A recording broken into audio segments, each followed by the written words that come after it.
バイキング小畑のクリエイター偉人伝。第11回目となりますバイキング小畑のクリエイター偉人伝。前回はサウンドクリエイターの坂本秀樹さんにゲストで来ていただきました。その坂本さんからのご紹介で今回も豪華なゲストにお越しいただいております。では小畑さん、ご紹介お願いいたします。はい、今回も、ゲスト決まってからすごい楽しみにしてました。実は結構昔から、知り合いというか、存じ上げている方です。集英社ゲームズの、シニアプロデューサー林誠さんです。よろしくお願いします。よろしくお願いいたします。よろしくお願いします。改めまして、集英社ゲームズのシニアプロデューサーで、都市伝説解体センターなんかを担当させていただいている林誠と申します。よろしくお願いいたします。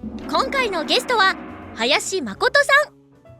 ポリゴンマジック株式会社などでこれまでに多数のゲームを手掛ける。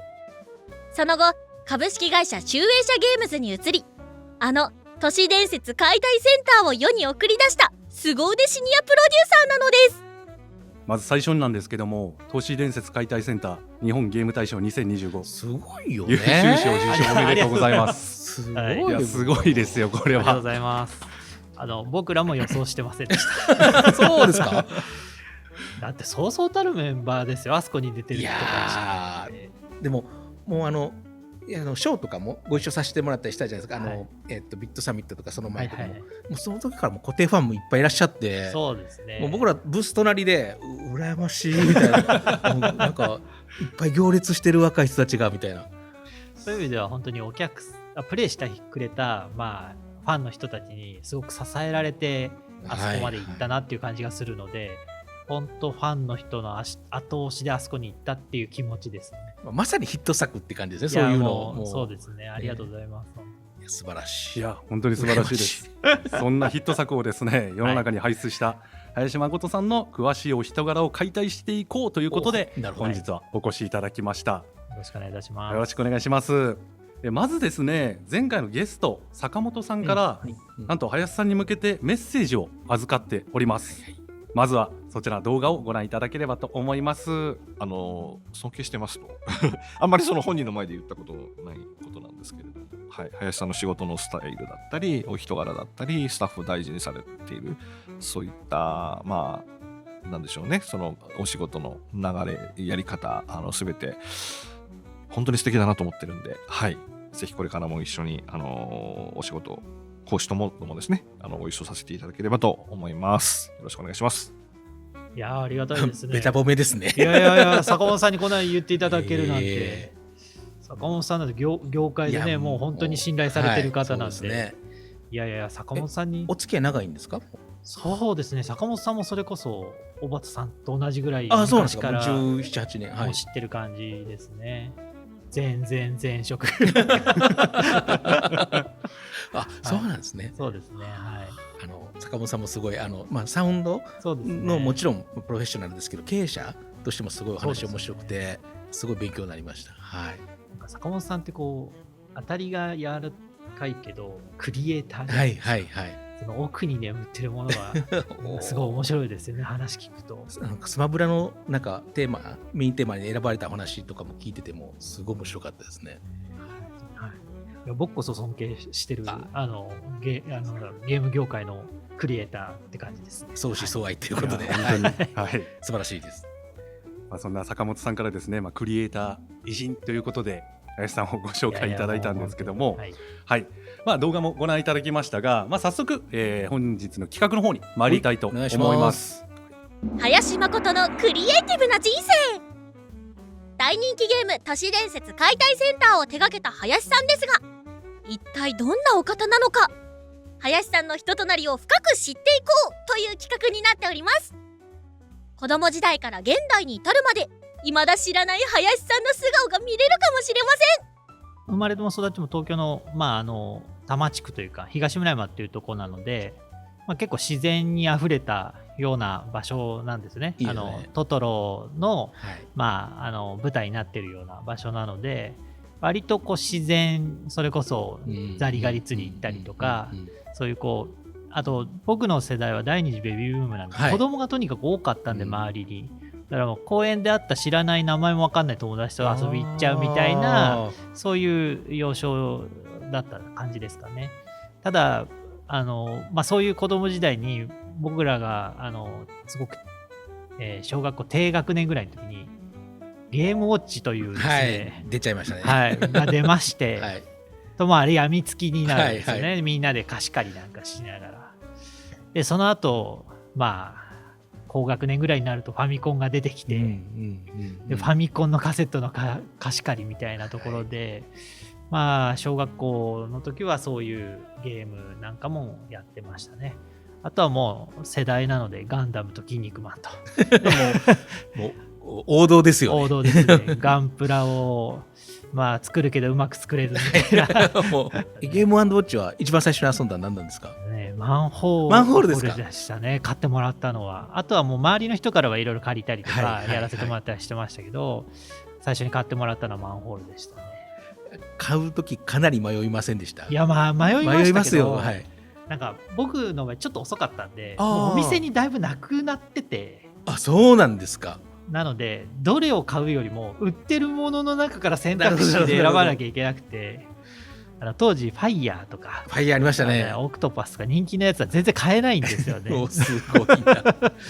じゃあ一番最初に遊んだテレビゲームっぽいのはゲーム&ウォッチなんですか？いやそれはですね、ブロック崩しなんですよ。そうなんですか？それもゲーム筐体を近所のお兄ちゃん、名前も覚えてないんですけど、お兄ちゃん家に筐体が家にあって、普通の人の家にあったんですよ。近所の子供が集まってやらせてもらってたんですよね。あれが多分原体験じゃないかなと。めっちゃいい環境ですね。そういう意味ではすごく東前山とベッドタウンなんで子供たちがいっぱい多くて、ちょっとすればすぐ友達になるみたいな感じの環境なので、いろんな人にいろんなものを見せてもらったりとか、プラモデルとかも自分は下手なんだけど近所のちょっと中学生ぐらいのお兄ちゃんがもう下手だなっつって色塗ってくれたりとかっていう、そういう環境でしたね。ブロックしたダイヤルコントローラーのやつでしたね。はい。それが最初ですか？それだと思います。めっちゃいいじゃないですか、環境。そうですね。筐体があったのはよく考えると普通にお金も払わないでできたんで、そうですよね。これは原体験としてはみんなで行って順番にやってみたいな感じでしたね。すごいいい加減で、ゲームを知ってゲーム&ウォッチも買ってみたいな感じです。クラスで流行って僕だけ持ってないみたいな親に泣き言を言ってみんな一緒ですね。みんな一緒です。で買ってもらうみたいな。いいスタートですね。そうですね。その時からもうゲームの縁があったんでしょうね。ですね。そうですね。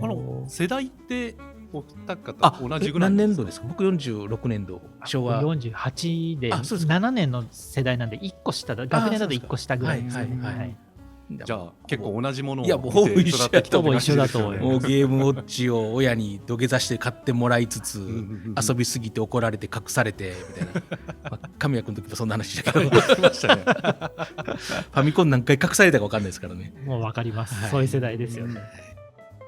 家族や遊びの中でなんか印象的になってるなんか思い出とかってあったりしますか？そういう意味では本当に同級生とかもすごく実は人数の多い世代なんですね、僕らですね。だからすごくこう友達になんていうのかな、恵まれてるというか、なんかいろんなことがいろんなところから入ってくるっていう世代、例えば友達のお兄ちゃんから洋楽が入ってくるとか、なんかそういうのもあるし、僕は男兄弟しかいないんですけど、女性兄弟がいるとそこから女性誌の漫画の情報が入ってきたり、僕妹がいたんでリボン読んでましたもん。読んでましたわかります。だからそういう意味ではすごくそういう広い環境っていうのが友達からいろんなものが入ってくるって環境もありましたし、あと時代は親同士も割と近所でつながってたので、どこの家に遊んでても別に親は気にしないみたいな感じはちょっとあったかもしれないですかね。あとは逆に父なんかは僕がそういうファミコンとかやってると、そういうのがない世代だから、もっと外出ろみたいな感じで割とスパルタなんで山だ川だ連れて行かれるんですけど連れて行かれるんですか？結構ハードな山登らされたりとか小学生でよく来たねみたいな山を一回こう鎖があって上が見えない状態の小学校の時登ったことがあって、親父やっぱ今でも考えるけどあれ破天荒だったなってなかなかハードですね。よくここまで来たねってすごい上登ったら大人たちに言われて、すごい。そういう意味では父がそういうこう釣りだったりとかいろんなことを教えてくれたっていうのは逆にあります、ね、それいいですね。いいですね。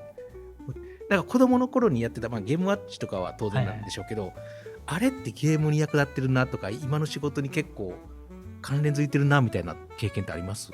子供時代のですか。はい。どうでしょう、何があるかな。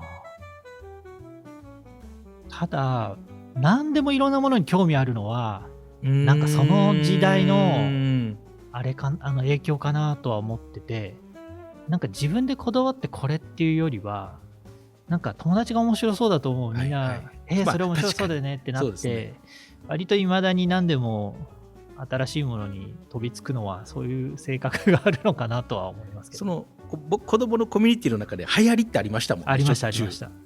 流行りしたりとか今これがみたいなのが、それだ楽しい時代でしたよね。なんかね、隣の中学校から流行りが入ってくるとかね、そういうのもあったりとか、あります。そんなのもありました、ありましたね。なんか隣の中学校であれ流行ってるらしい。あるある。小学校でヨーヨー流行ってみたりとか。そう一瞬で流行るんですよね。一瞬で流行るんですよね。一瞬で流行るんですよね。誰がやり始めたのか分かんないですけどね。一人二人が楽しそうに遊んでると、もうすぐ次の日から人増えちゃうみたいな。面白かったな。次回のクリエイター偉人伝は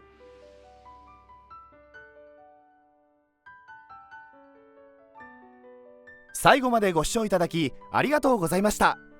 バイキングチャンネルではゲームがもっと好きになる、そんな情報をたくさん発信していきます。